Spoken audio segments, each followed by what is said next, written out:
Our final speaker is Dr. Natalie Panther. Natalie is the Program Officer for the Helmerich Center for American Research. She received her master's and Ph.D. degrees in American History from Oklahoma State University. She was the 2014 recipient of the Oklahoma Historical Society's Award for Outstanding Dissertation on Oklahoma History. Her dissertation is entitled "To Make Us Independent: The Education of Young Men at the Cherokee Male Seminary." The seminary was a public high school for Cherokee males, open from 1851 until 1910. In her dissertation, Dr. Panther examined issues of race, ethnicity, nationality, citizenship, and identity in the 19th century Cherokee society, and analyzed how these factors affected the approach to education in the Cherokee Nation. Please welcome Dr. Natalie Panther.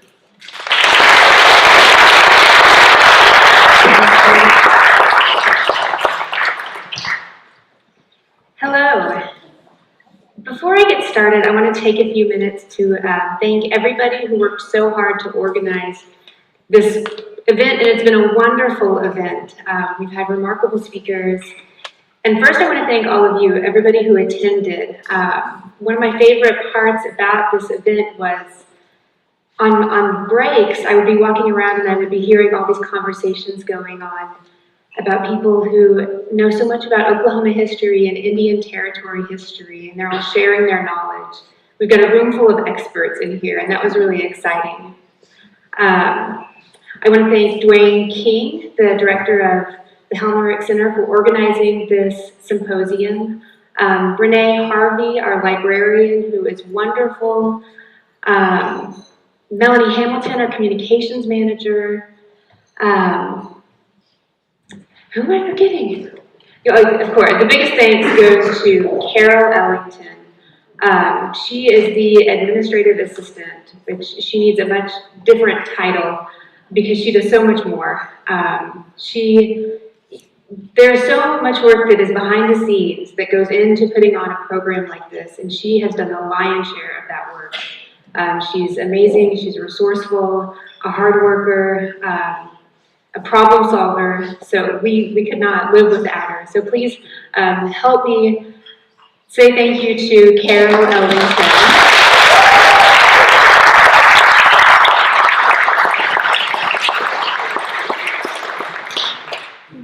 Okay, today I'm going to be talking to you about the creation of the Cherokee public school system. My interest in Cherokee education stems at least partially from my great-grandmother, May Tyner, who attended the Cherokee National Female Seminary in 1890. In the new building after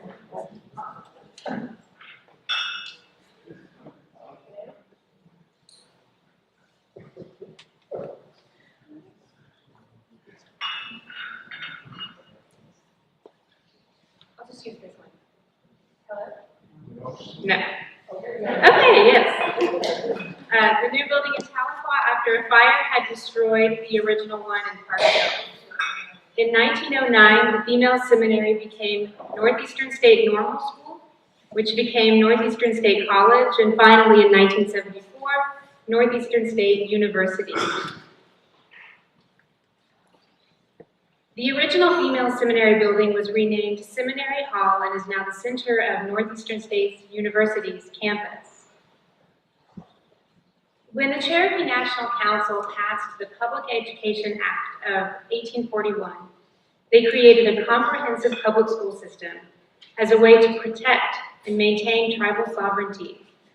This talk will examine the antecedents of the Cherokee public schools, explore links to the American Common School movement, and discuss the innovative nature of the Cherokee school system. By creating a free, universal education for all nation citizens, the Cherokee were at the forefront of the modern American public school system. Whenever I look at the language that John Ross used when he was pushing for this public school system, I'm reminded of Thomas Jefferson's views on education. And I'm going to read you a couple of quotes here. One is by Thomas Jefferson, and one is by John Ross. In 1822, Thomas Jefferson wrote, "I look to the diffusion of light and education as the resource most to be relied on for ameliorating the conditions, promoting the virtue, and advancing the happiness of man." So in other words, Thomas Jefferson believed that education was the panacea, or the cure-all, for social issues in America. Similarly, in 1840, John Ross, in his annual address to the Cherokee people, John Ross said, "A good school system to educate and improve the youth of our country in morality and knowledge. The minds of our citizens is important for preserving tranquility and promoting contentment in the present position of our affairs." So Thomas Jefferson is talking about education is important for promoting virtue. John Ross says it's important for improving morality. Thomas Jefferson is saying education is important for advancing the happiness of man. John Ross is saying for promoting contentment. So these are similar quotes. And even though these quotes are similar, and even though both Jefferson and Ross repeatedly called for an educated citizenry, these two men had very different reasons for looking to education to save their respective nations. For Thomas Jefferson, the Founding Fathers had created a new nation that emphasized the idea of republicanism, which, as you know, is a form of government in which leaders are elected for a set time by a citizenry, and laws are passed by these elected leaders, ostensibly for the benefit of the entire republic. These men founded a national government without a monarch or an aristocracy, a true republic. Now they have the difficult task of making this system work. In a letter to his wife Abigail, John Adams said, "Liberty cannot be observed without a general knowledge among the people." So for John Adams and Thomas Jefferson, the future of the republic depended upon an educated citizenry. So when I began this project to examine the creation of the Cherokee public school system, I wanted to find out how the Cherokee system compared to early American public schools. Did the Cherokee simply replicate what was going on in the States, or did they create something completely new and innovative? So to answer these questions, I had to do some digging into the education of early America. And it became clear that the purpose of education before the American Revolution was to confer social status and encourage children to lead a godly life. Some older boys went to grammar schools where they studied mathematics, Latin, and philosophy. These schools were sometimes looked upon as finishing schools of ornamental knowledge, which was basically knowledge for the privileged, where you learned etiquette and how to be a gentleman. It was taught in the 17th and 18th centuries. Latin grammar schools were created for college-bound and leadership-bound students, and only the most privileged had the means to continue on through college or university.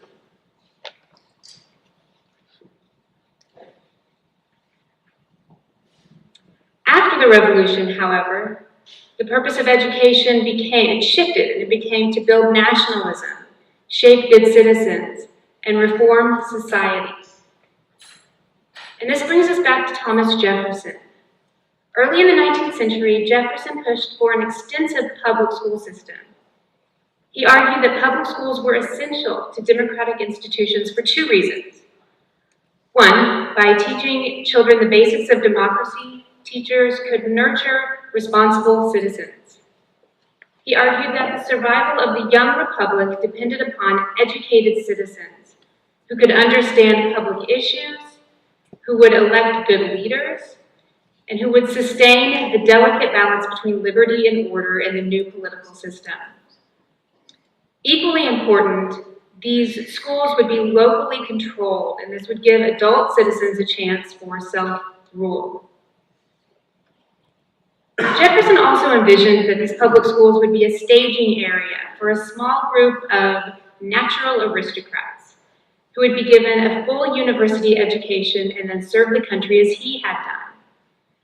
So in other words, these schools would be, as famously quoted, raking a few geniuses from the rubbish. They would be given scholarships and go to a secondary school and then on to the university. So the idea was that this system of education would result in a meritocracy, meaning a rule by people who are able and capable, and not just who you are and who you know. So the idea of educating youth at public expense was a radical idea at the time. He introduced this plan to the Virginia Assembly 3 different times, and all 3 times it was defeated. Jefferson complained that, quote, "there is a snail-paced gait for the advance of new ideas.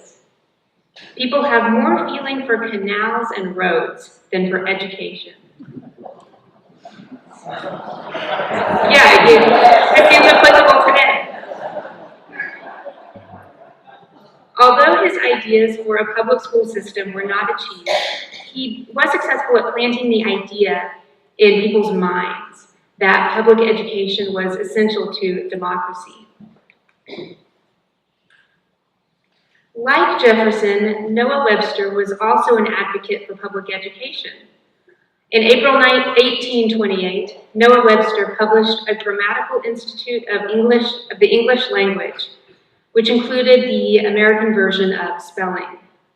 His textbooks were meant to produce good, patriotic Americans, to develop the American language, and to create a unified national spirit. He wanted to build nationalism through emotional patriotism, a citizenry willing to die for its country. Okay, and as a sidebar, he rejected the benefits or the virtues of a multicultural society, and he desired to instill in children English-speaking Protestant culture. Jefferson, Webster, and others pushed for education for Protestant white males. These were the people leading the development of American society, building and running the schools, and determining the curriculum. These were the ideological managers, so that's kind of an important point to keep in mind. But in early America, not only was schooling less important and thus not very extensive, it generally was not free, not governmental, and not secular. Some free education was available in the church charity schools on the East Coast and in mission schools in the Southwest. But the American public school system that we know today was actually born in the mid-19th century, and its founders called it the common school. And the idea of the common school was that it would be funded by local property taxes, it would be tuition-free, and they would be governed by local school committees. They'd be open to all white children, and they would be subject to state regulation. But it was not until the mid-19th century that this movement even gained any traction. And even then, the advocates of public education faced competition from private and charitable schools. American politician and education reformer Horace Mann wanted to educate all school-going children with a common social and political curriculum. He wanted to use local taxes to pay for state-controlled schools that pushed a national agenda. While the general public was in favor for national unity, they were not inclined to use local taxation and state control. However, eventually the common school movement was successful. By 1870, every state had free elementary schools. However, these were only in urban centers. But by 1890, the free public schools were the dominant form of education in the United States. Okay, so how does this compare to the Cherokee public school movement? Similar to Thomas Jefferson, John Ross and other Cherokee leaders also believed that education was crucial to national survival. Like the American founding fathers, the Cherokee had also created a centralized form of government with a constitution based on Republican ideas. So they also had the task of making this system, this new system of government, work. However, in addition to this, they were also up against repeated external threats to their survival as an independent nation. These external threats included the increasing proximity of white populations. When the American colonists won the war for independence, they began moving westward at an exponential rate. It's ironic that the war for independence actually meant less independence for Indian nations.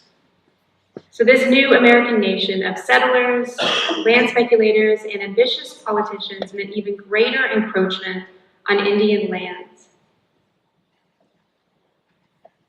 And another threat, a decreasing land base through a series of treaties, which were written in a legal language not easily translated and not easily understood. I don't know the last time that you read a legal document, but whenever I read a legal document, it's written in a language with which most of us are not familiar. So you can imagine, if you're not a native speaker, how difficult this would be to understand and to translate. So these treaties often took on a power of their own, granting privileges to the Euro-American signers and not the Indian nations. Okay, and just to give you an idea of how much land was lost through treaty negotiations, between 1721 and 1866, the Cherokee negotiated a series of 24 land cessions, so 24 treaties, first with the British and then with the United States, which resulted in the loss of over 171,000 square miles of land. Okay, this is similar to the map we saw yesterday. It just gives you an idea of how much land was lost. The red line is the original land base, and then it gradually gets smaller and smaller through these treaties. Okay, and then finally, in 1827, the same year that the Cherokee composed and ratified their first constitution, gold was discovered on Cherokee land in North Carolina and Georgia.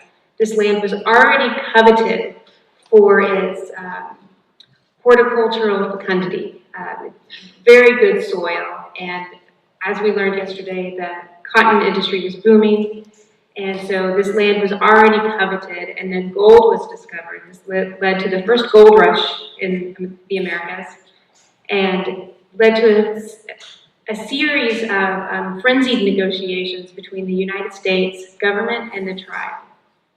So all of these factors created a sense of urgency among the Cherokee to acquire English literacy and a Western-style education to protect their interests in dealing with white traders, trespassers, and the federal government.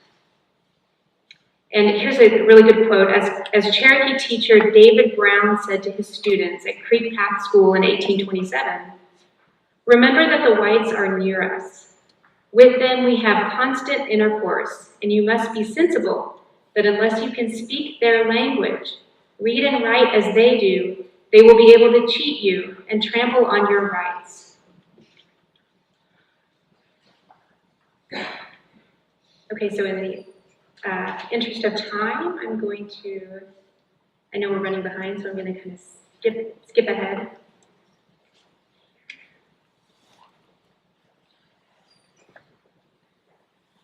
Okay, as early as 1765, tribal leaders were calling for, quote, white man's education in order to stop white man's encroachment on our lands.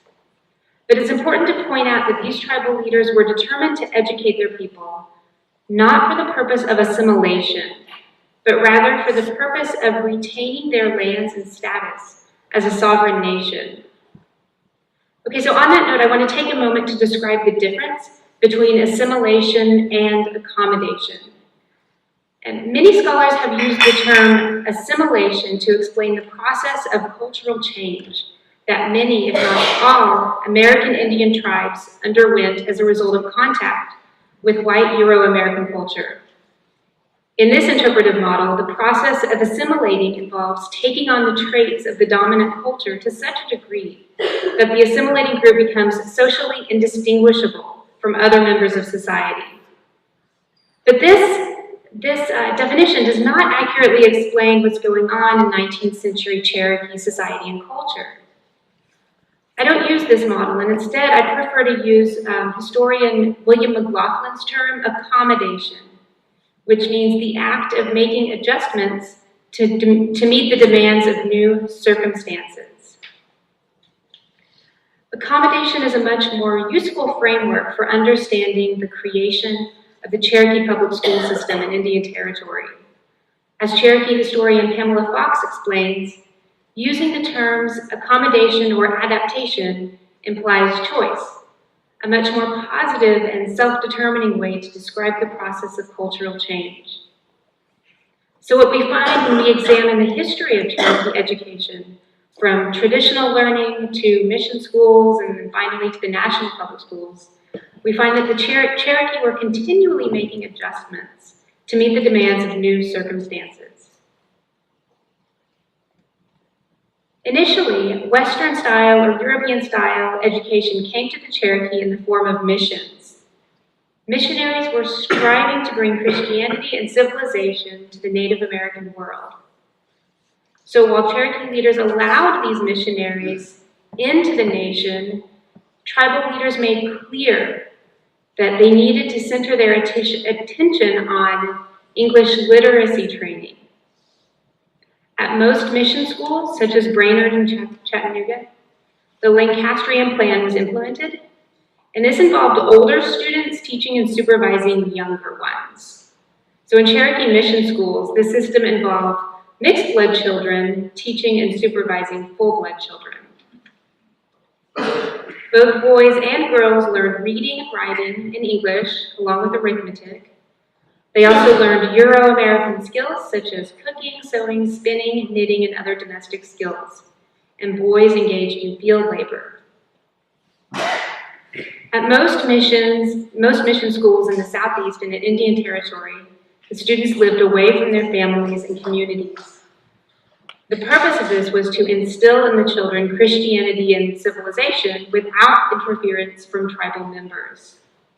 Students were exposed to a strict regimen that allotted specific times for regular prayers and scripture readings, in addition to meals, classes, and physical labor.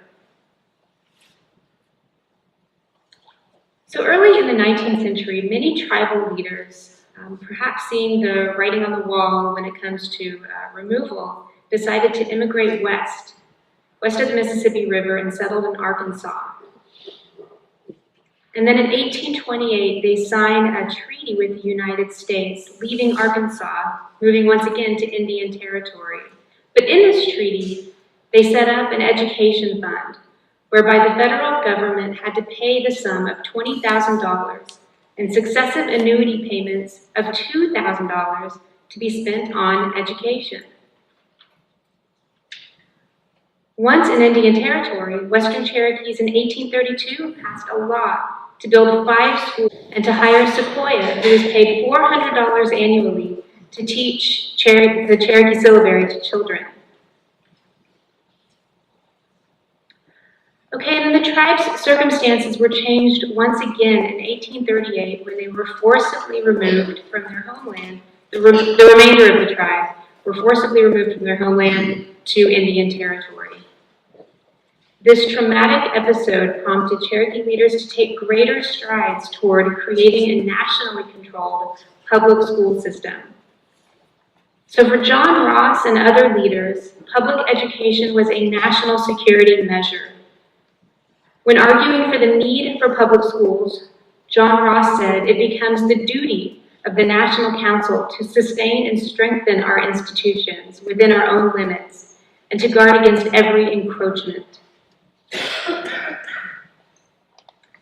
Therefore, in the 1839 Cherokee Constitution, the authors included the Act Relative to Education, which proclaimed that, quote, "All facilities and means for promotion of education by the establishment of schools and the diffusion of general intelligence among the people shall be afforded by legislation, and all schools which may be and are now in operation in this nation shall be subject to such supervision and control of the National Council.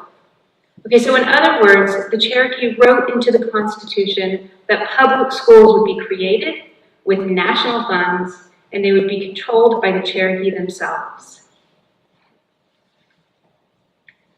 This legislation also required missionary schools to teach a curriculum which conformed to Cherokee national rights and interests. And finally, in Section 3 of this act, they created a 3-person committee who would be responsible for visiting all of the schools in the nation, examining the plan upon which they were taught, the improvement of pupils, and then report that information back to the principal chief.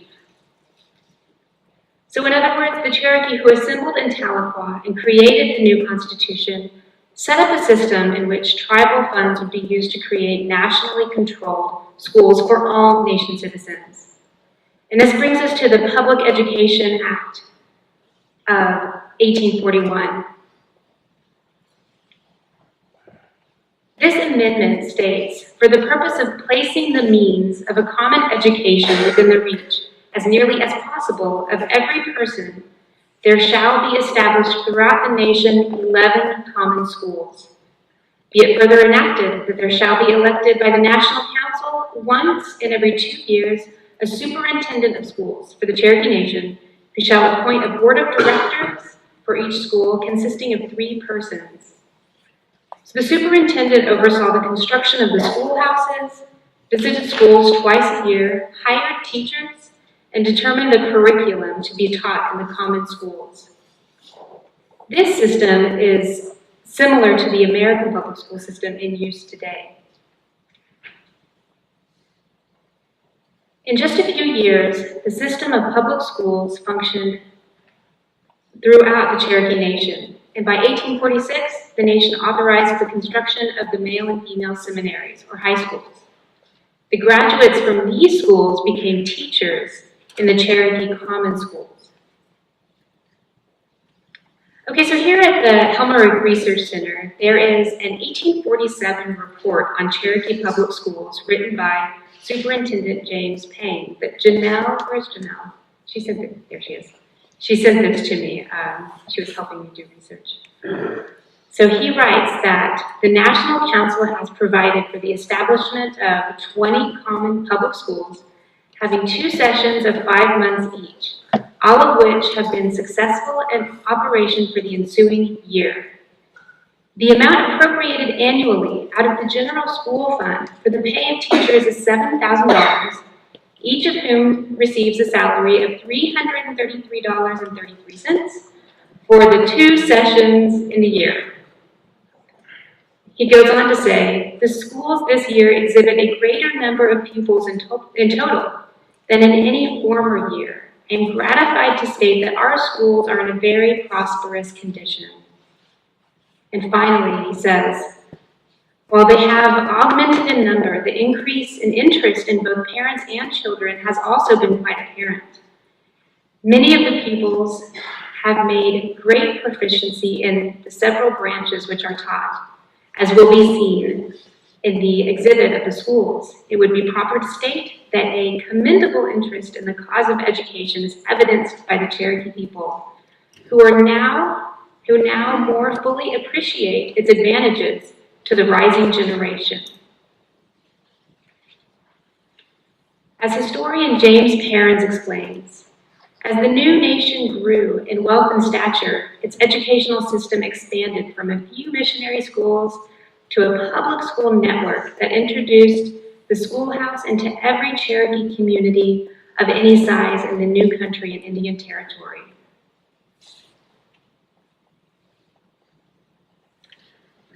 Therefore, when we compare the Cherokee public school system to the American Common School movement, it becomes clear that what the Cherokee had created was a unique and innovative system. They had created a government-supported, free public schools for all, and it would take the United States several decades to catch up to this achievement. And I'm going to close with a quote by John Ross In his 1857 annual address, he was describing traveling through all of the Cherokee districts and reporting on the current conditions of the nation. He said that he encountered cultivated farms, abundant crops, and well-filled public schools. And he said, quote, "They are, at the same time, demonstrating beyond cavil the existence of mental powers in our midst, which only require development to make us self-improving and independent." Thank you very much.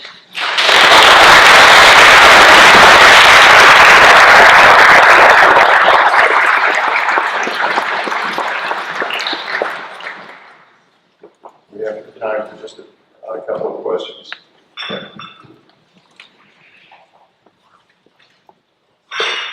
Just to repeat, what did you say the teacher salary was? It was $333.33. Okay, what's the 7,000? Yeah, that was the total for all the teachers. Right. Yes? So all these common schools that were increasing numbers, were they day schools or boarding schools? They were day schools. The only boarding schools were the male and female seminaries.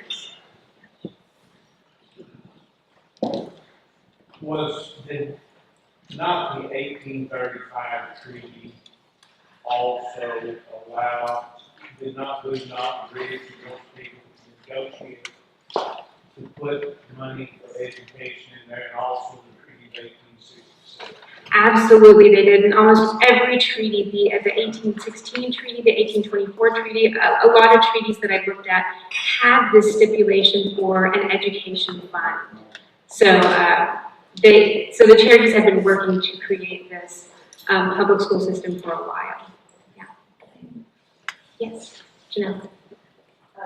You mentioned earlier that the public schools in the East End of the war They were for boys and girls. Yeah.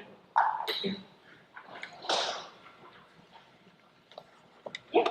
So what happened after the Civil War? Okay, so after the Civil War, there were even more schools created. And at the female and male seminaries, they were reopened in 1874. And there was an indigent program added and a primary department added to both of those schools. So the education system expanded after the Civil War. Yeah. Do you know how many Negro high schools were created after the Civil War? I'm sorry, say that Do again? you know how many Negro high schools or schools were created after the Civil War? There was. It was part of the 1866 Reconstruction Treaty, or I guess treaty that the Cherokee signed with the United States government, and they set up all the former slaves would have all the rights as citizens. And one of those rights was access to education. So they created, it was called the Negro High School. And it was the idea was that it was supposed to be like the male and female seminaries, although like other schools throughout the South in the Jim Crow era, it was not, the quality wasn't as good. Yeah. Yes? Were the schools, were they buildings that were set for them, or some of them in people's houses that they just? From everything that I've read, they actually constructed the schools. That's where a lot of the funding was going to, constructing schoolhouses.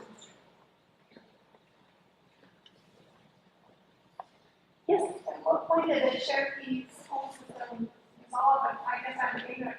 I don't think it exists today. So the Cherokees are incorporated into the public school system here in Oklahoma? That is a really good question, and I don't know the answer to that. I'm sure there is somebody here who knows the answer to that. Yeah, great. Yes. When Oklahoma became a state, the public schools of the Cherokee Nation were subsumed by the state education system. And today, Grandview School is one of the only surviving Cherokee schools is in Cherokee County. Thank you. Okay, well, I think we're, I'm sorry, yes. Do you have any comment about the curriculum of these schools? And what is bilingual? Okay, so the idea was that they would learn English, the basics of reading, writing, arithmetic, and initially they were staffed by white teachers who didn't speak Cherokee, and so English literacy training was not going well, which is one of the reasons why they created the high schools, was so that they could have native Cherokee speakers who would be the teachers in the common schools. That was the idea, and it certainly improved, but not all of the graduates from the seminary spoke Cherokee. And so even though they became teachers, not all of them were able to translate into Cherokee. So, but it was, yeah, English, reading, writing, and arithmetic. So you mentioned the Lancastrian system, that they continue that in the West. No, that was, as far as I know, that was only used in the mission schools. Yeah, and it was also used in Anglo-American schools for Anglo-American children in the States, but not in the Cherokee public schools. Okay, well, I think we're probably way past time. So thank you all again so much for coming.